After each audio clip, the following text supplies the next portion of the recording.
¿Qué tal? Buenas noches. Sí, qué 9 de julio inolvidable, podríamos decir. Pasamos esta semana a los argentinos.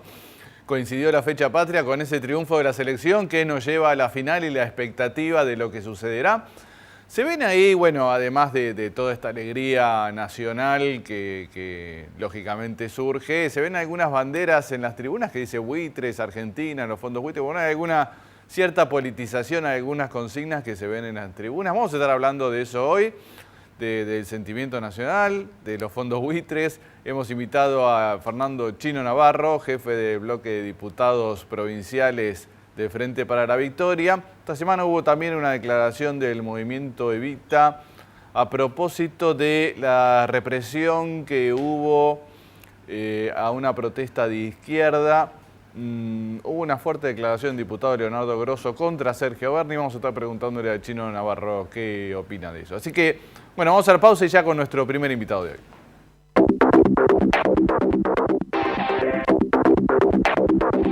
Muy bien, estamos con Fernando Chino Navarro. ¿Qué tal, Chino? ¿Cómo va? Buenas noches. Imagino contento con esta performance de la selección. Sufrido, no sufrimos, estamos acostumbrados a sufrir los argentinos. Yo decía a propósito de esas banderas de los fondos buitres que se veía ahí en las tribunas, no sé quién las llevará, supongo que serán grupos de militantes que irán también a la cancha. ¿Se puede haber ahí una conjunción ahí del sentimiento nacional y esto que está sucediendo, lo que se está dirimiendo en Estados Unidos, que bueno, parece crucial para el desenvolvimiento de la economía argentina en el futuro? Sí y no. A mí me parece que el fútbol no tiene nada que ver con el destino de la nación. Si salimos campeones, cosa que es muy probable, más allá de la inmensa alegría y de los días que vamos a tener posteriores de festejo y de comentarios, la realidad no se va a modificar, podremos verla un poco más, seremos más optimistas, pero a la larga la realidad se impone. Pero también siempre hay una prédica que empieza desde los medios masivos, no de los medios, desde algunas propagandas de productos muy masivos que mezclan la bandera, la Argentina, y que incluso son propagandas que a uno les gusta, hasta se puede sentir identificado. Y esto del himno y de la cuestión de la patria se mezcla, pero creo que hay que ser cuidadoso. Indudablemente un triunfo alegra a un pueblo, más el fútbol, que todos estamos ligados a este deporte tan popular, en forma directa o indirecta, pero no nos debe llevar a trastocar las cosas. Lo que sí tiene que ver con el destino de la patria y tiene que ver con la esencia nacional y lo que está en juego son la cuestión de los fondos buitres y la discusión que el gobierno nacional está afrontando en Nueva York, que me parece que lo está haciendo con firmeza, con responsabilidad, dejando en claro que hay voluntad de negociar y de pagar siempre que se lleve adelante la negociación y el pago en el marco de la razonabilidad y los intereses nacionales, porque acá negociar mal perjudica a este presente de 40 millones y a 10, 20 años por delante de nuestro pueblo. Sí. Con lo cual hay que ser muy serios al respecto. Ahora, Kicillof ya ha viajado, está yendo y viniendo todo el tiempo de Estados Unidos y de otras partes del mundo. Y hay como una idea de presentación de este programa en diferentes foros. Estuvo en la OEA, estuvo en las Naciones Unidas. ¿Qué es lo que se busca exactamente? ¿Ahí se puede revertir algo con esos discursos, con esos mensajes que da Kicillof en estos foros? Ayuda a construir en el mundo para que se visualice claramente acá, pero también en los centros financieros, que el fallo de Griesa convalidado por la Corte Suprema de Estados Unidos es absolutamente irracional, porque un fallo de por sí tiene que ajustarse a derecho. Después puede ser discutible porque el derecho tiene muchos grises, pero en este caso no hay nada que discutir, es un fallo de una irracionalidad donde queda en claro que no hay independencia del Poder Judicial norteamericano, sino que hay subordinación respecto al poder financiero.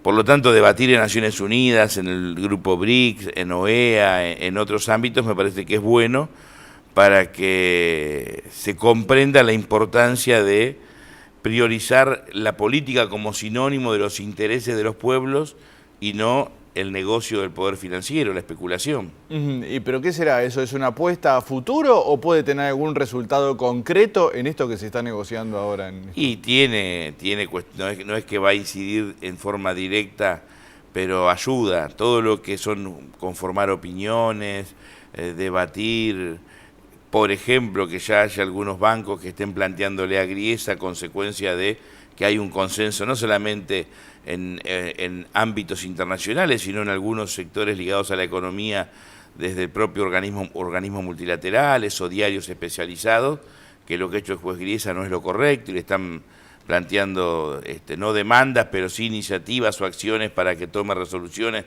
porque se sienten perjudicados, y ya no es el gobierno argentino, sino acreedores o grupos que trabajan en función de los acreedores que habían negociado anteriormente. Me parece que va construyendo un escenario donde fortalece nuestra negociación. Muy bien, Chino, cambiamos el tema y comentaba al principio esa declaración del diputado Grosso contra el secretario de Seguridad, Sergio Berni, que había defendido el accionar de Gendarmería en un episodio que ocurrió esta semana, ¿no? En un desalojo o represión, no sé cómo decirle, a manifestantes de izquierda.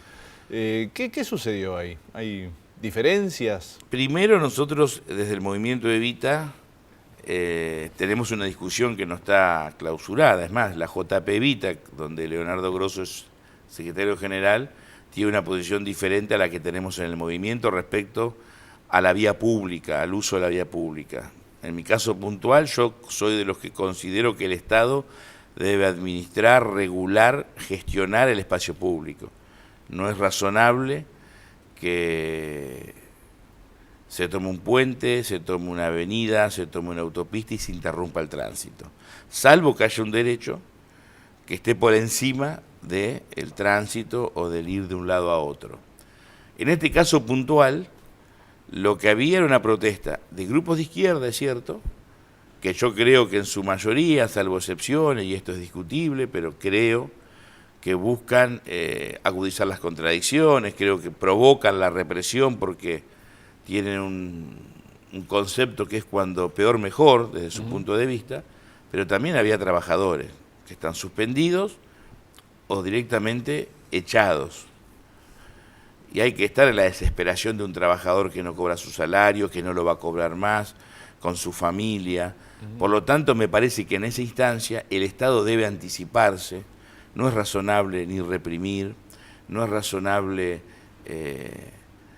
ser funcional a los intereses no solamente de estos grupos de izquierda que agudizan las contradicciones, sino también de empresas que están actuando con irresponsabilidad, porque durante 11 años han ganado mucho y las que son multinacionales han girado a su casa matriz millones y millones y millones de dólares, y hoy, ante una situación compleja de la economía argentina, la primera medida que toman no es ganar menos, sino echar o suspender trabajadores. Principalmente en la industria automotriz, ¿no? Exacto. Que hay problemas. Entonces creo que desde el Estado Nacional deberíamos buscar mecanismos anticipándonos a estos hechos, teniendo mucha flexibilidad, buscar la forma de negociar con los grupos en conflicto, incluso tratando de resolver, que es lo que está haciendo la presidenta, pero a veces en estamentos inferiores no existe la misma dinámica o la misma lógica para estar junto a los trabajadores en el conflicto y tratar de resolverlo hacia adentro del Estado.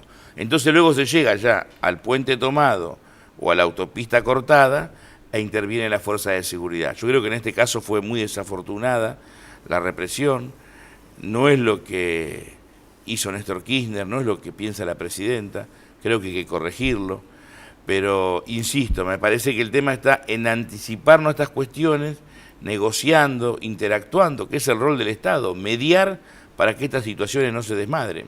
Es un tema realmente, ya llevamos muchos años de democracia y muchos incluso de gobierno kirchnerista, y es un tema difícil de resolver, veo yo, para el gobierno, estas cuestiones, ¿no? ¿Qué hacer ante un corte? Si, bueno, hay una ley que se está discutiendo en el Congreso a propósito de regularlo, si se tienen que pedir permisos, y bueno, es muy difícil de resolver, ¿no? Parece una cuestión a veces que son unos pocos cientos de personas, a veces menos incluso, que obstruyen un camino por el que circulan miles de autos durante varias horas y parece de muy difícil resolución, ¿no? ¿Es tan difícil resolver eso? No sé si es difícil. Lo que pasa es que en su momento Néstor Kirchner y luego Cristina, teniendo en cuenta de dónde veníamos, privilegiaron y generaron una doctrina al respecto que es no criminalizar la protesta social. por todos los antecedentes de donde veníamos, que hubo muertes, que aún nos duelen. Entonces, es un tema que hay que discutirlo con mucha profundidad. Yo soy partidario, es una opinión personal, no involucro al movimiento Evita, y aclaro, la JP Evita piensa distinto a mí. Y quizás tengan razón, pero mi opinión es, no es razonable que 40 personas, 100 personas o 300 personas corten un puente o una autopista, interrumpiendo el tránsito de miles y miles, de cientos de miles de personas que también van a trabajar, a estudiar, al médico. Salvo que haya un derecho, reitero, como el derecho a la vida, el derecho al trabajo, que esté siendo lesionado, que esté siendo afectado, y nuestra propia Constitución nos da el derecho de protestar, de reclamar, de expresarnos. Creo que si hubiese sensatez y razonabilidad de todos, y yo acá hago un paréntesis con los trabajadores cuando están echados, es muy difícil pedir a un trabajador que lo han echado razonabilidad, pero sí a los dirigentes, sí a los que de un lado y de otro están trabajando en estos temas, para buscar mecanismos donde se pueda cortar una autopista simbólicamente de 10 minutos, 15 minutos, liberar carriles, claro, que los autos pasen. Pero no es lo que suele suceder. No es lo que sucede. Porque también, reitero, hay sectores políticos vinculados a la izquierda que buscan, pareciera que buscan a veces la violencia o la represión, pero lo que el Estado no puede hacer es ser funcional a ese planteo. Por eso me parece que lo que pasó en la Panamericana, en Lear, y lo que pasó con las empresas ligadas a Cirigliano en la avenida General Paz, fue un error grave. La represión en sí es grave, y más en esa situación. Nuestro Estado no puede, nuestro gobierno no puede reprimir a trabajadores. Sí, pero yo no tengo muy claro a veces qué piensa Cristina Kirchner sobre esta cuestión. Como usted bien dice, bueno, ha sido una política realmente del kirchnerismo durante estos años, no reprimir la protesta social. Pero a veces cuando hablan los discursos no queda muy claro que... No, yo sí tengo en claro qué piensa Cristina Fernández de Kirchner, y en su discurso fue clara. Una cosa es que el Estado administre el espacio público, porque ella gobierna para todos, eso es una disposición general. Y otra cosa es, como ocurría en algunos paros o como ha ocurrido en actividades gremiales recientes, que para facilitar un paro, que es un derecho constitucional, un derecho a huelga, se bloquean los accesos a la ciudad de Buenos Aires, con lo que esto es un acto de violencia también. Claro. Eso me parece que no puede ocurrir. Son situaciones donde ya de la disposición general pasa a cuestiones más puntuales. Por eso en el Congreso hay varios proyectos, se deben discutir. Y reitero, mi concepto básico es, eso no se puede hacer, salvo cuando lo que está en juego es un derecho superior, y el derecho a la vida es superior, o el derecho al trabajo cuando está vinculado a la vida, porque una familia un trabajador que deja de cobrar un salario, con perspectiva de no conseguir trabajo en forma independiente, con 4 o 5 chicos, con un alquiler, se siente afectado en su vida, no es un tema menor. Claro. Lo que sí creo, reitero, que a veces los ámbitos institucionales, los ministerios, no el de seguridad, el de trabajo, el de interior y transporte, puntualmente en el tema de los talleres ligados a Cirigliano, ligados a la reparación de ferrocarriles, de vagones, deberían haber actuado con anterioridad para evitar esta situación. Entonces podría haber evitado. No es fácil, para mí acá es más fácil decirlo, no es tan fácil. Sí. A veces también se escapan los propios grupos en conflicto al accionar del Ministerio de Trabajo. No es tan fácil, pero yo creo que nuestra obligación es estar en el terreno, estar ahí con los trabajadores para intentar incidir que no se desmadre ningún reclamo, porque la violencia, el enfrentamiento no lo va a resolver ni el reclamo, ni lo que se perdió, ni lo que se está discutiendo. Y mucho menos podemos reprimir cuando, más allá de que haya grupos de izquierda, más allá de que haya personas que busquen generar situaciones de zozobra o de desorden, hay mayoría de trabajadores que perdieron su trabajo o están suspendidos. Muy bien, Chino Navarro, muchas gracias, muy claro. Gracias. Muchas gracias por estar aquí. Nosotros vamos a la pausa y seguimos.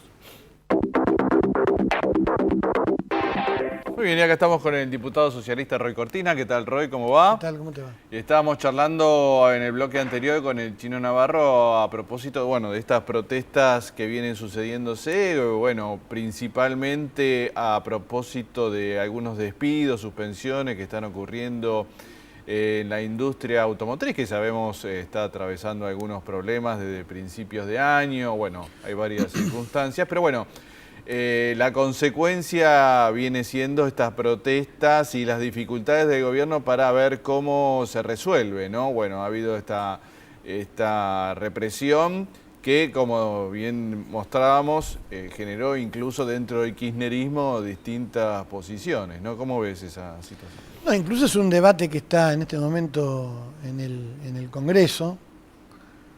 Yo creo que se va a tratar dentro de poco tiempo. Hay que recordar que primero se presentó un proyecto de Kunkel que recibió muchas críticas. A ver, el proyecto de Kunkel era muy similar a un decreto supremo de Pinochet en el año 83 en Chile.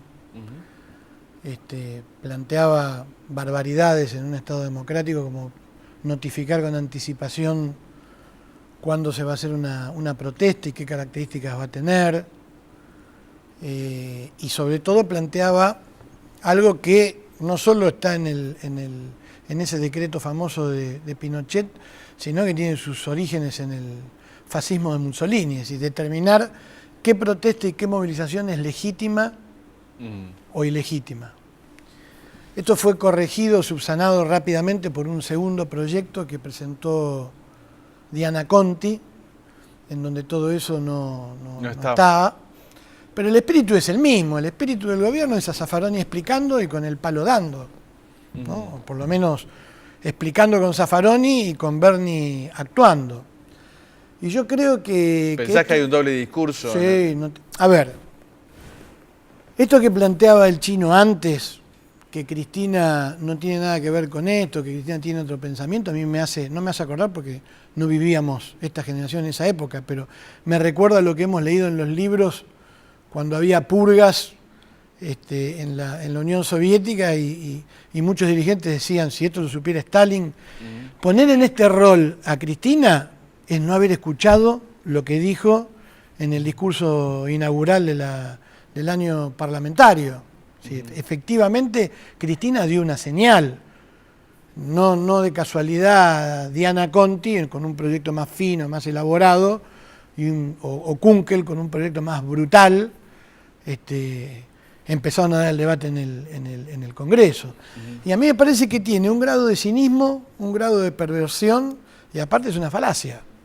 El grado de cinismo es que hay todo un relato épico, hay un uso, como yo he dicho estos últimos días, un uso militante del cinismo en el gobierno, en donde se plantea una epopeya nacional y popular, la movilización, el involucramiento de la juventud, la movilización, y ahora cuando se le va de mano la protesta social, producto de las contradicciones que ha generado económico y socialmente este modelo durante estos 10 años, plantean reprimir y criminalizar la protesta social. Porque el espíritu de los dos proyectos es el mismo. Mediación, mientras se está mediando con una comisión, se tiene que suspender la protesta y después se habilita la represión, ¿sí? Entonces, discúlpame, es cínico por eso. Es perverso, porque enfrenta a trabajadores con trabajadores, a clase media contra trabajadores, a los distintos estratos de la clase media entre sí, porque es evidente que irrita a la gente cuando uno tiene que ir cuando uno tiene que ir a buscar a los hijos al colegio, o cuando tiene que ir a encontrarse con amigos, o llega tarde al trabajo, está el piquete, bueno, a uno le da bronca, etcétera, etcétera, y trabajan sobre eso, y eso es perverso, ¿sí? Y es falaz, porque yo le quiero decir a los televidentes algo que se dice muy poco. Hoy, si vos interrumpís el tránsito o la circulación de los vehículos, o afectás un servicio público, esto está contemplado, tanto en el Código Contravencional de la Ciudad de Buenos Aires como en el Código Penal. Entonces, ¿qué es lo que sucede hoy en un país con protesta social? ¿Qué es lo que venía haciendo el gobierno y estaba más o menos bien? Bueno, el fiscal y el juez actúan. La policía, entre comillas, si el fiscal y el juez tiene cancha también, entre comillas, sabe discernir. Si vos tenés una movilización de 30, 40 personas, ¿sí? Bueno, los corres, dialogás con ellos, habilitás 2 carriles. Si la movilización es muy grande, bueno, tenés más acciones preventivas de la policía. Ningún fiscal quiere reprimir. Hoy Si vos tenés, Bueno, esa es una de las quejas de Bernie, ¿no? No, Muchas veces que dice que cortan la calle y el fiscal y el juez no hacen nada. Está bien, pero vos, a ver, esto que decía el chino también es falaz. ¿Quién puede determinar cuantitativamente qué calidad tiene esa protesta? Es decir, las madres de la Plaza de Mayo empezaron en plena dictadura con 14 madres. ¿Sí?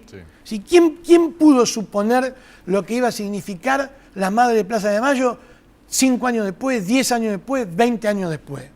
¿Quién puede discernir por la cantidad de gente que se manifiesta? Ahora, obviamente, si la cantidad de gente es menor, bueno, los fiscales y los jueces están acostumbrados a eso, porque también los jueces y los fiscales se asustan, porque cuando a veces dan la orden de reprimir, la policía en la Argentina no está preparado. Tenés el docente que mataron en Neuquén. Entonces, hay una contradicción que acá no hay que poner el acento en la represión. Lo que hay que poner el acento en resolver las contradicciones sociales que todavía están vigentes en la Argentina. Y el gobierno es impotente. ¿Por qué? Porque así como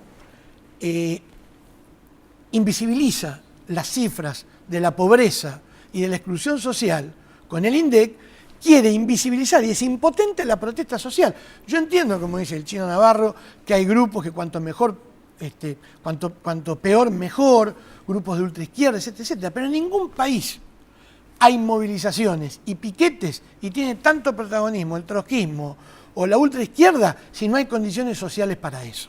Esta es la verdad. Ahora, Roy, ante un hecho que sucede, por Sí. ejemplo, un corte en la Panamericana por unos despidos, ¿cómo se actúa? Eso me parece que hay algo que no se puede resolver, no resuelve ni el gobierno ni... Pero que nuevamente estamos sacando, a ver, yo coincido con el chino, es que frente a trabajadores que están despedidos, yo creo que hay, a ver, los dos derechos son muy importantes, ¿sí? Pero todos nosotros, los ciudadanos del mundo contemporáneo, somos herederos de los derechos que se conquistaron en la Revolución Francesa, en todas las revoluciones latinoamericanas, en lo que festejamos ayer, que lo festejamos más con el Mundial, pero que fue el 9 de julio y antes el 25 de mayo, que es el derecho a la libertad, es el derecho a la petición, es el derecho a la expresión y a la protesta social cuando uno siente que tiene afectado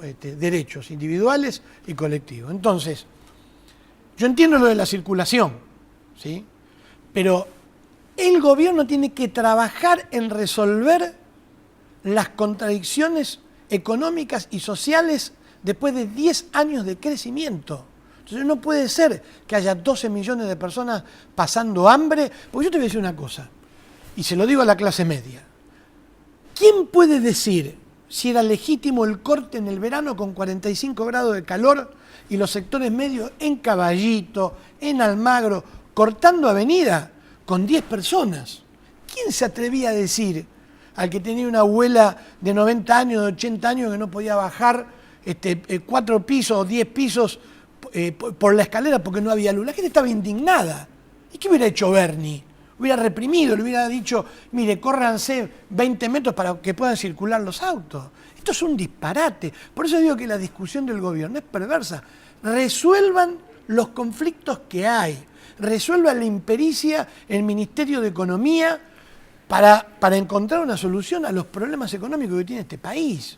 Pacifiquen este país, pero no pacifiquen reprimiendo. Porque yo te voy a decir una cosa.